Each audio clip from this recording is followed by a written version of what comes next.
دنیا اس وقت ایک ایسے نازک اور خطرناک دورہ پر کھڑی ہے جہاں توانائی، معیشت اور عالمی سیاست ایک دوسرے سے اس شدت کے ساتھ جڑ چکے ہیں کہ کسی ایک خطے میں پیدا ہونے والا بحران پوری دنیا کو اپنی لپیٹ میں لے سکتا ہے۔ مشرق وسطیٰ میں بڑھتی ہوئی کشیدگی، امریکہ، اسرائیل اور ایران کے درمیان تناؤ، اور سب سے بڑھ کر ابنائے حرمت جیسی اہم ترین عالمی آبی گزرگاہ کی طویل بندش نے ایک ایسا ماحول پیدا کر دیا ہے جس نے عالمی ماہرین کو تشویش میں مبتلا کر دیا ہے۔ خدشہ ظاہر کیا جا رہا ہے کہ دنیا ایک ایسے توانائی بحران کی طرف بڑھ رہی ہے جو نہ صرف 1970 کی دہائی کے تیل بحران سے مماثلت رکھتا ہے بلکہ شدت اور اثرات کے لحاظ سے اس سے بھی آگے جا سکتا ہے۔ یہ صورتحال صرف تیل کی قیمتوں تک محدود نہیں بلکہ عالمی نظام، تجارت اور عام انسان کی زندگی تک کو متاثر کرنے کی صلاحیت رکھتی ہے۔ 1970 کی دہائی کا تیل بحران جدید تاریخ کے اہم ترین معاشی جھٹکوں میں شمار ہوتا ہے۔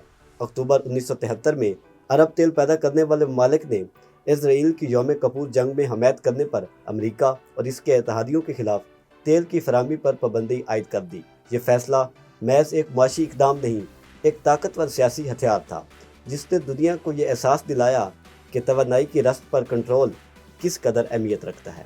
اس کے ساتھ ہی تیل کی پیداوار میں کمی کی گئی، جس کے نتیجے میں عالمی منڈی میں تیل کی قلت پیدا ہوئی اور قیمتیں چند ہی مہینوں میں تقریباً 4 گنا بڑھ گئی۔ اس اچانک اضافے نے عالمی معیشت کو شدید دھچکا پہنچایا۔ مہنگائی میں بے تحاشا اضافہ ہوا، صنعتیں سست روی کا شکار ہو گئیں، پیداواری لاگت بڑھ گئی اور کاروبار بند ہونے لگے۔ نتیجتاً بے روزگاری میں اضافہ ہوا اور کئی ممالک کساد بازاری میں چلے گئے۔ امریکہ اور برطانیہ جیسے مضبوط معاشی ڈھانچے رکھنے والے ممالک بھی اس بحران سے محفوظ نہ رہ سکے اور 1973 سے 1975 تک شدید معاشی مشکلات کا سامنا کرتے رہے۔ اس بحران کے سیاسی اثرات بھی نمایاں تھے، جیسے برطانیہ میں حکومت کی تبدیلی، جو اس بات کی عکاسی کرتا ہے کہ توانائی کا بحران صرف اقتصادی نہیں، سیاسی استحکام کو بھی متاثر کرتا ہے۔ مزید یہ کہ اس بحران کے سماجی اثرات بھی انتہائی گہرے تھے۔ دنیا بھر میں عوامی بے چینی بڑھی، ہڑتالیں ہوئیں، غربت میں اضافہ ہوا اور عام لوگوں کے لیے بنیادی ضروریات جیسے خوراک اور ایندھن کا حصول مشکل ہو گیا۔ یہ وہ وقت تھا جب دنیا نے پہلی بار بڑے پیمانے پر توانائی کے بحران کے اثرات کو محسوس کیا اور اس کے بعد کئی ممالک نے اپنی توانائی پالیسیوں پر نظر ثانی شروع کی۔ اب اگر موجودہ صورتحال کا باریک بینی سے جائزہ لیا جائے تو یہ واضح ہوتا ہے کہ اگرچہ حالات مختلف ہیں لیکن خطرات کی نوعیت کہیں زیادہ پیچیدہ اور ہم جہتی ہو چکی ہے۔ امریکہ اور اسرائیل کی جانب سے ایران کے خلاف کارروائیوں کے بعد ابنائے حرمز، جو دنیا کی سب سے اہم تیل گزرگاہوں میں سے ایک ہے، 1 ماہ سے زائد عرصے سے عملی طور پر متاثر ہے۔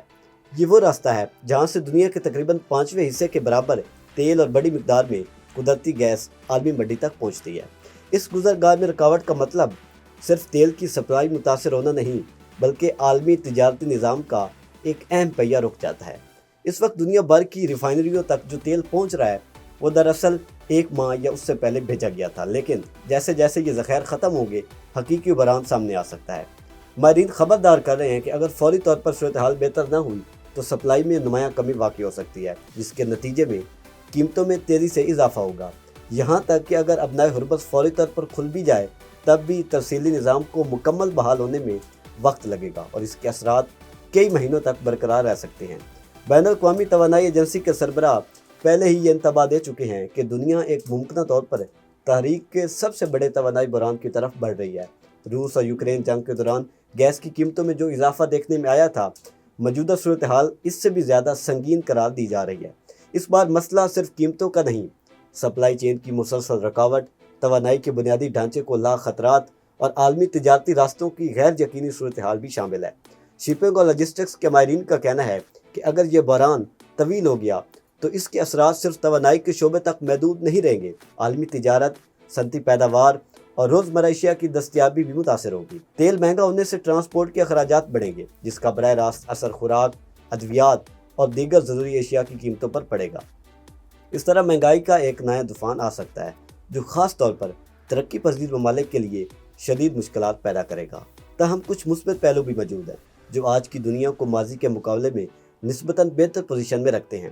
آج توانائی کے ذرائع زیادہ متنوع ہو چکے ہیں، جیسے شمسی اور ہوائی توانائی، اور کئی ممالک نے ہنگامی حالات کے لیے تیل کے ذخائر بھی قائم کر رکھے ہیں۔ اس کے علاوہ عالمی معیشت اب ایسے جھٹکوں سے نمٹنے کے لیے زیادہ تیار ہے اور پالیسی ساز ماضی کے تجربات سے سیکھ چکے ہیں۔ اس کے باوجود سب سے بڑا خطرہ غیر یقینی صورتحال ہے۔ اگر یہ بحران لمبا ہو جاتا ہے تو سرمایہ کاروں کا اعتماد متاثر ہو سکتا ہے، عالمی مارکیٹس میں اتار و چڑھاؤ بڑھ سکتا ہے اور معاشی ترقی سست پڑ سکتی ہے۔ اس کے ساتھ ساتھ اگر توانائی کے بنیادی ڈھانچے کو نقصان پہنچتا ہے یا تنازع مزید پھیلتا ہے تو صورتحال مزید سنگین ہو سکتی ہے۔ یہ کہنا درست ہوگا کہ موجودہ بحران صرف تیل یا توانائی کا مسئلہ نہیں، ایک وسیع جیوپولیٹیکل چیلنج ہے جس میں عالمی طاقتوں کے مفادات، جنگی حکمت عملیاں اور سفارتی تعلقات سب شامل ہیں۔ اس بحران کا وحید مؤثر حل فوری جنگ بندی، مذاکرات اور عالمی تعاون میں پوشیدہ ہے۔ اگر بروقت اقدامات نہ کیے گئے تو دنیا ایک ایسے بحران میں داخل ہو سکتی ہے جس کے اثرات نہ صرف 1970 کی دہائی سے زیادہ شدید ہوں گے بلکہ طویل عرصے تک عالمی نظام کو متاثر کرتے رہیں گے۔